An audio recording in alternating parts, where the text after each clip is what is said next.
ಗಳ ಲೀಲೆ ಕೇಳಿರಿ ಆದಿಗುರು ಶ್ರೀ ಮಳೇಂದ್ರ ಯೋಗಿಗಳ ಭಕ್ತನೂರನು ಸಾಕಿದ ಆಕಳು ಹೊಲದಲ್ಲಿ ಸತ್ತಿತ್ತು.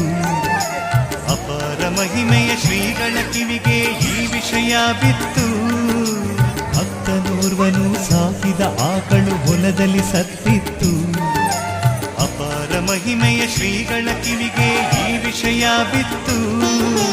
ಪರುಷ ಹಸ್ತದಿ ಭಸ್ಮ ಹಚ್ಚುತ್ತಾ ಆಕಳ ಉಳಿಸಿದರು.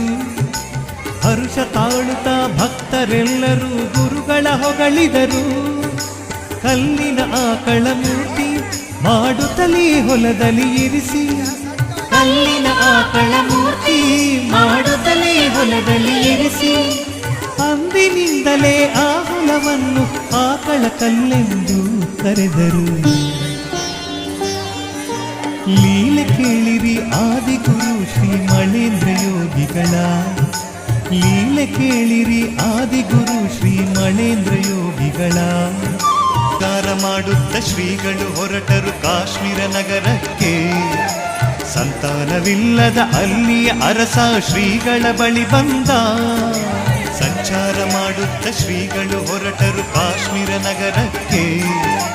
ಸಂತಾನವಿಲ್ಲದ ಅಲ್ಲಿಯ ಅರಸ ಶ್ರೀಗಳ ಬಳಿ ಬಂದ. ಸಂದನ ನೀಡುತ್ತ ನಮ್ಮಯ ಬಾಳನ್ನು ಬೆಳಗು ತಂದೆ ಎಂದ. ಜೋಡು ಫಲಗಳ ನೀಡುತ್ತ ಅರಸಗೆ 2 ಮಕ್ಕಳೇ